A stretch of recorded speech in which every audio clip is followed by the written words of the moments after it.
जय श्री कृष्णा। राधे राधे। हर हर महादेव। ओम नमो भगवते वासुदेवाय नमः। जय श्रीमन नारायण। दोस्तों आइए आज हम सब सुनते हैं बृहस्पतिवार की संपूर्ण कथा।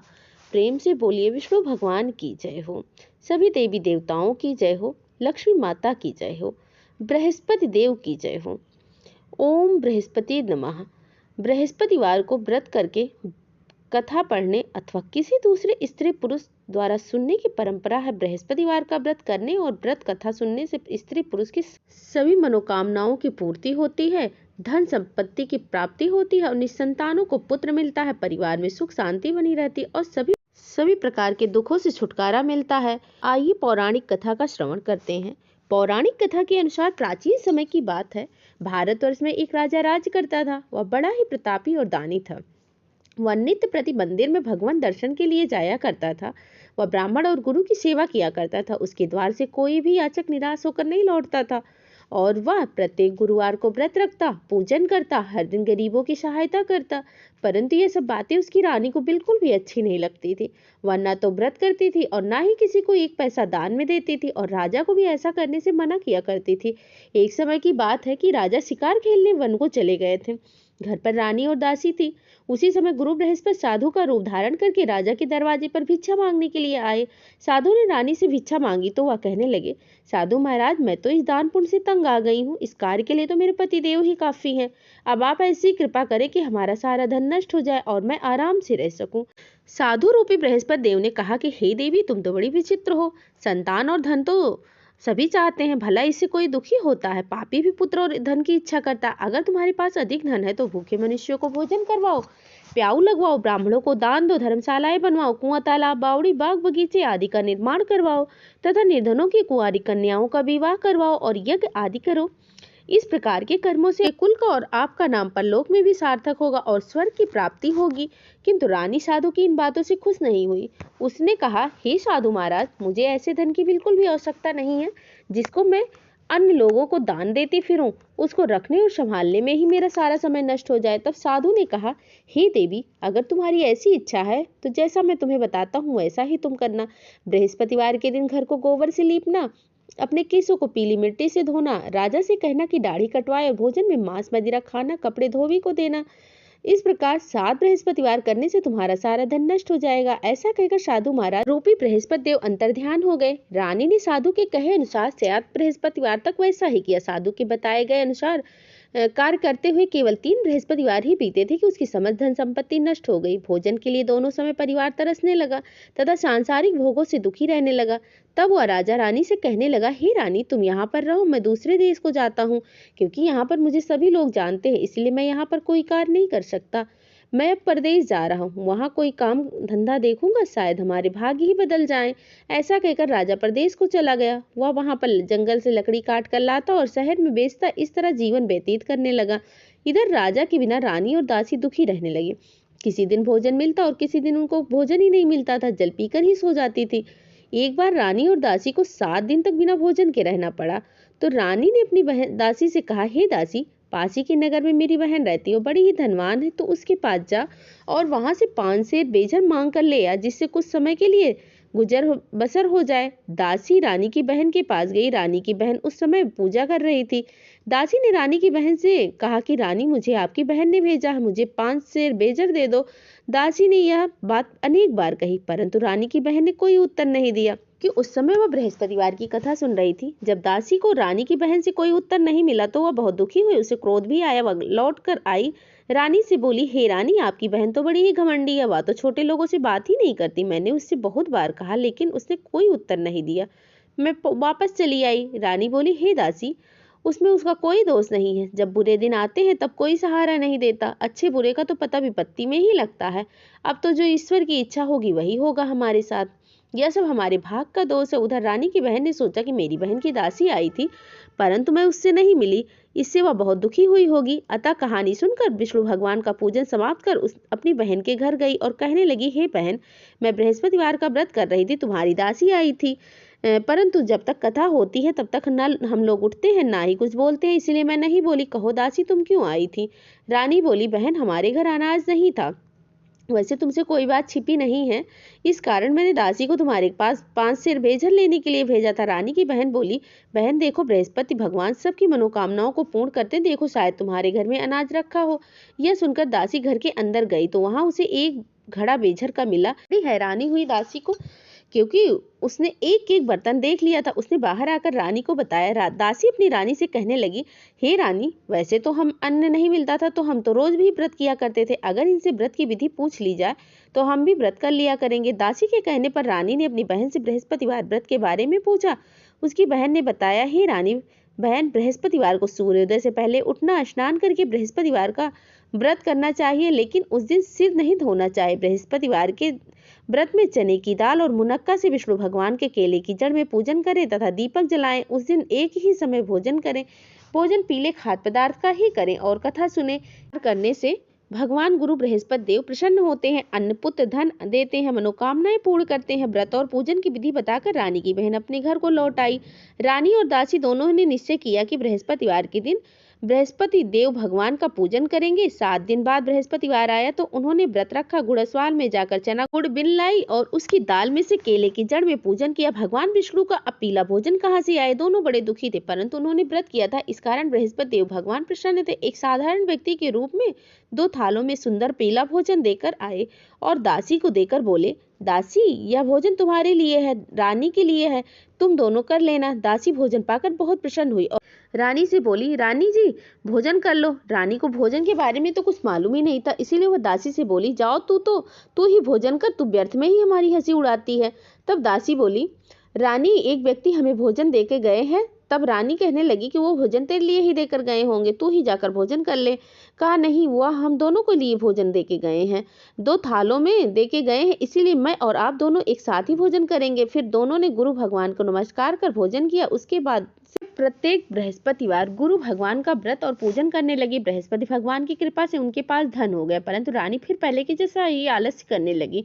तब दासी बोली, देखो रानी, तुम पहले ही इसी तरह आलस्य करती थी, तुम्हें धन रखने में कष्ट होता था, इस कारण सभी धन नष्ट हो गया।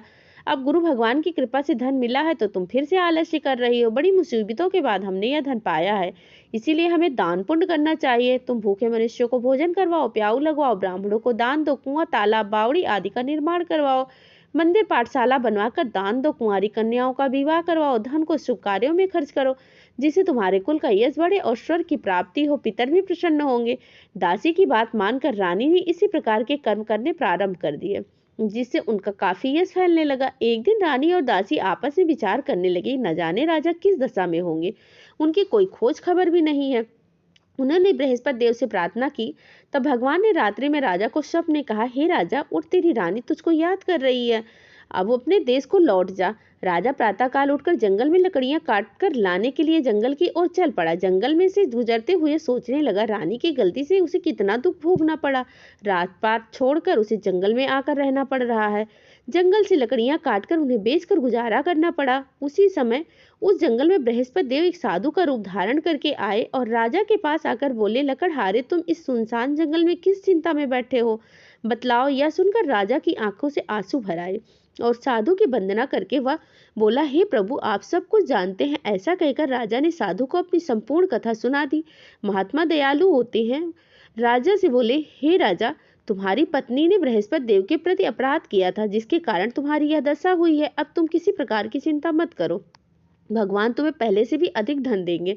तुम्हें देखो, तुम्हारी पत्नी बृहस्पतिवार का व्रत प्रारंभ कर दिया है, अब तुम भी बृहस्पतिवार का व्रत करके चने की दाल और गुड़ जल के लोटे में डालकर केले की जड़ में पूजन करो, फिर कथा कहो या सुनो, भगवान तुम्हारी सभी मनोकामनाओं को पूर्ण करेंगे।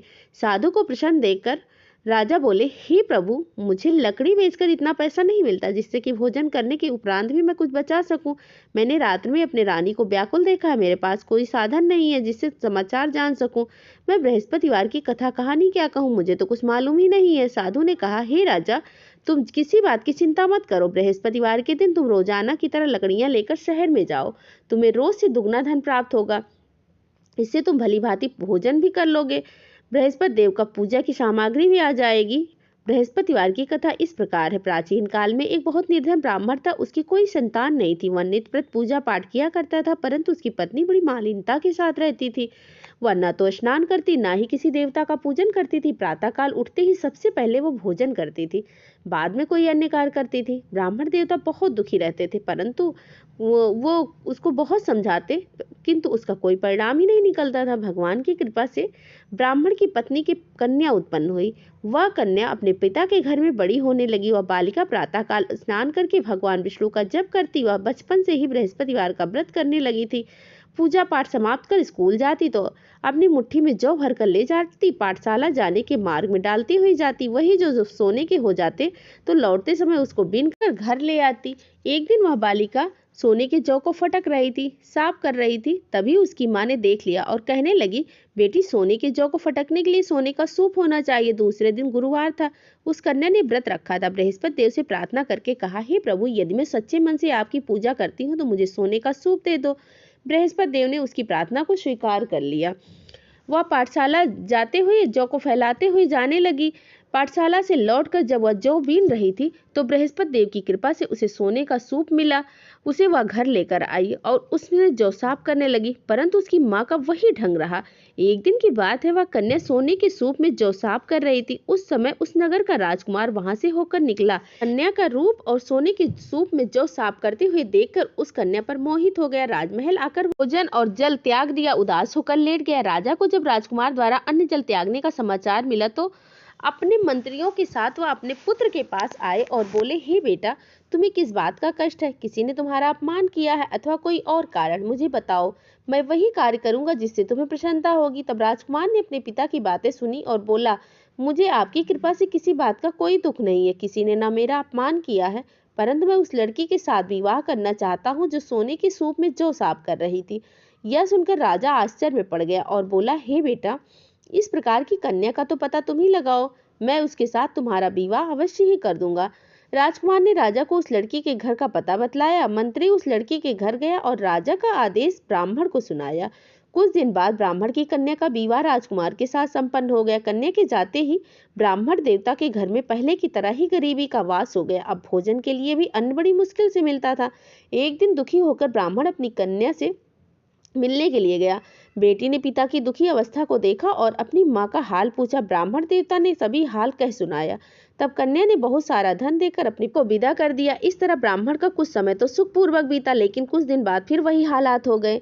ब्राह्मण फिर अपनी कन्या के यहाँ गया और सभी हाल कहा तो पुत्री कहने लगी, हे पिताजी, आप माता जी को यहाँ लिवा लाएं। मैं उन्हें व्रत विधि बता दूंगी, जिससे गरीबी आपकी दूर हो जाएगी। अब ब्राह्मण देवता अपनी पत्नी को साथ लेकर अपनी पुत्री के पास महाराज महल में पहुंचे तो पुत्री अपनी माँ को समझाने लगी, हे माँ, तुम प्रातःकाल उठकर प्रथम स्नान आदि करके विष्णु भगवान का पूजन करो, सब दरिद्रता दूर हो जाएगी। परंतु उसकी माँ ने उसकी एक भी बात नहीं मानी। वह प्रातःकाल उठकर अपनी पुत्री का बचा हुआ जूठन खा लेती थी। एक दिन उसकी पुत्री को बहुत गुस्सा आया।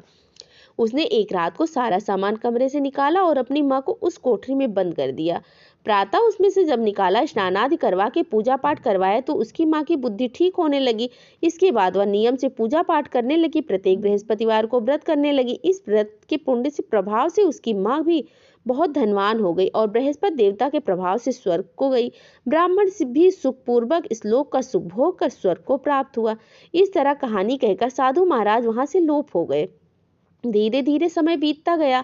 बृहस्पतिवार का दिन आया। राजा जंगल से लकड़ी काटकर किसी शहर में बेचने के लिए गया। उसे उस दिन से अधिक पैसा मिला। राजा ने गुड़ चना आदि लाकर बृहस्पतिवार का पूजन किया। उसके सभी कलेश दूर होने लगे। अगला गुरुवार जब आया तो वह बृहस्पतिवार का व्रत करना ही भूल गया। इस कारण बृहस्पति भगवान नाराज हो गए। उस दिन उस नगर के राजा ने विशाल यज्ञ का आयोजन किया था। अपने समस्त राज्य में घोषणा करवा दी थी कि कोई भी मनुष्य अपने घर पे भोजन न बनाए, आग न जलाए। समस्त जनता मेरे घर भोजन ही करने आएगी। इस आज्ञा को जो नहीं मानेगा उसको फांसी की सजा दी जाएगी। राजा की आज्ञा अनुसार राज के सभी निवासी भोज में सम्मिलित हुए, लेकिन लकड़हारा कुछ देर से पहुंचा, इसलिए राजा उसको अपने साथ महल लेकर गए। जब राजा लकड़हारे को भोजन करवा रहे थे तो रानी की दृष्टि उस खूंटी पर पड़ी जिस खूंटी पर उसका हार लटका था। अब वह हार वहां पर नहीं था, तो रानी ने निश्चय किया कि यह हार इस लकड़हारे ने चुराया होगा। उसी समय सैनिक बुलवाकर उसको कैद खाने में डलवा दिया। जब लकड़हारा कारागार में पड़ गया तो बहुत दुखी होकर विचार करने लगा, न जाने कौन से पूर्व जन्म के कर्म है जो मुझे यह दुख प्राप्त हुआ है। और उसी साधु को याद करने लगा जो जंगल में मिला था। तत्काल बृहस्पति देव साधु के रूप में प्रकट हुए और उसकी दशा को देखकर कहने लगे, हे मूर्ख, तूने तो बृहस्पतिवार की कथा नहीं कही थी, इस कारण तुझे यह दुख प्राप्त हुआ है। अब तो चिंता मत कर, बृहस्पतिवार के दिन कारागार के दरवाजे पर 4 पैसे पड़े मिलेंगे, उनसे तो बृहस्पति देव की पूजा कर लेना, तेरे सभी कष्ट दूर हो जाएंगे। अगले बृहस्पतिवार के दिन उसे कारागार के द्वार पर 4 पैसे पड़े मिले।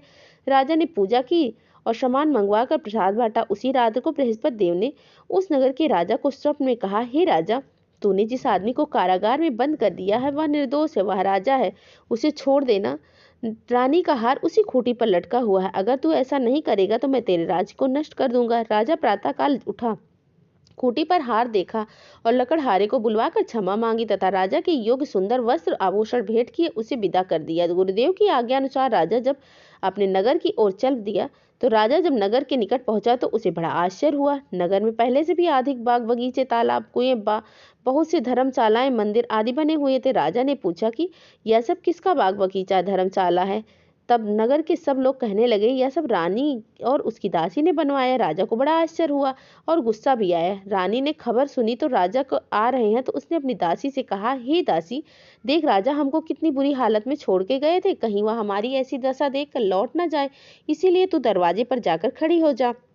रानी की आज्ञा से दासी दरवाजे पर जाकर खड़ी हो गई। जब राजा आए तो उन्हें अपने साथ महल में लिवा लाई। तब राजा ने क्रोध करके अपनी तलवार निकाली और पूछने लगे, बताओ यह धन तुम्हें कैसे प्राप्त हुआ? तब रानी ने बताया कि हमें यह धन बृहस्पति देव की कृपा से प्राप्त हुआ है। तब निश्चय किया कि 7 रोज बाद तो सभी बृहस्पति देव की पूजन करते हैं, परंतु मैं रोजाना दिन में 3 बार कथा कहूंगा और रोज व्रत किया करूंगा। अब हर समय राजा के दुपट्टे में चने की दाल बंधी रहती थी, दिन में 3 बार कहानी कहता। और एक दिन राजा ने विचार किया कि चलो अपनी बहन के यहाँ हो आए। इस तरह निश्चय करके राजा घोड़े पर सवार होकर अपनी बहन के यहाँ चल पड़ा। रास्ते में उसने देखा कि कुछ आदमी एक मुर्दे को लिए जा रहे थे। उन्हें रोककर राजा कहने लगा, अरे भाइयों, मेरी बृहस्पतिवार की कथा सुन लो। वे बोले, लो, हमारा तो आदमी मर गया है और इसको तो अपनी कथा की पड़ी हुई है। परंतु कुछ आदमी बोले, अच्छा कहो भाई, हम तुम्हारी कथा सुन लेंगे। राजा ने दाल निकाली, कथा कहानी शुरू कर दी। जब कथा आदि हुई तो मुर्दा हिलने लगा और जब कथा समाप्त हुई तो राम राम करके खड़ा हो गया। राजा आगे बढ़ा। उसे चलते समय शाम हो गई थी। उसे मार्ग में किसान खेत में हल चलाता हुआ दिखाई दिया तो राजा उससे बोला, अरे भैया, तुम मेरी बृहस्पतिवार की कथा सुन लो। किसान बोला, जब तक मैं तेरी कथा सुनूंगा तब तक तो मैं 4 हरैया जोत लूंगा, जा अपनी कथा किसी और को सुनाना। राजा आगे चलने लगा। राजा के हटते ही बैल पछाड़ खार कर गिर गए। किसान के पेट में दर्द जोर से शुरू होने लगा। उसी समय किसान की माँ रोटी लेकर आई। उसने जब यह देखा तो अपने पुत्र से सभी हाल जाना और बेटे ने सभी हाल बता दिया। बुढ़िया दौड़ी दौड़ी उस घुड़सवाल के पास गई और बोली, मैं तेरी कथा सुनूंगी, तू अपनी कथा चलकर मेरे खेत पर सुनाओ। राजा ने लौटकर बुढ़िया के खेत पर जाकर कथा कही, जिससे सुनते ही बैल खड़े हो गए और किसान के पेट का दर्द भी बंद हो गया। अब राजा अपनी बहन के घर पहुंच गया। बहन ने भाई को खूब मेहमानी की। दूसरे दिन प्रातःकाल राजा जब जगा तो देखने लगा कि सब लोग भोजन कर रहे हैं। राजा ने अपनी बहन से पूछा कि कोई मनुष्य ऐसा है जिसने भोजन अभी तक ना किया हो, जो मेरी बृहस्पतिवार की कथा सुन ले। तो बहन बोली, भैया, यह देश ऐसा है, पहले यहाँ लोग भोजन करते हैं, उसके बाद में कोई अन्य कार्य करते हैं। अगर पड़ोस में कोई हो तो मैं देख कर आती हूँ। ऐसा कहकर बहन देखने के लिए चली गई, परंतु उसे कोई नहीं मिला जिसने अभी तक भोजन न किया हो। फिर वह एक कुम्हार के घर गई जिसका लड़का बीमार था। उसे पता चला कि उसके यहाँ 3 दिन से किसी ने भोजन नहीं किया है। रानी ने अपने भाई की कथा सुनने के लिए कुम्हार से कहा तो वह तैयार हो गया। तब राजा ने जाकर बृहस्पतिवार की कथा कही, जिसको सुनकर उसका लड़का ठीक हो गया।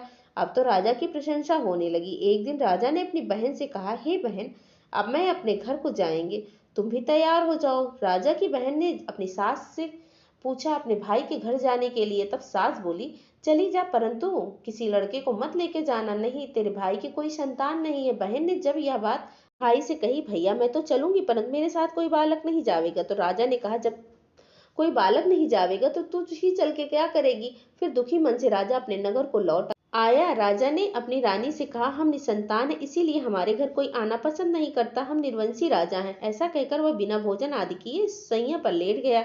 रानी बोली, हे प्रभु, बृहस्पति देव ने हमें सब कुछ दिया, हमें संतान भी अवश्य देंगे।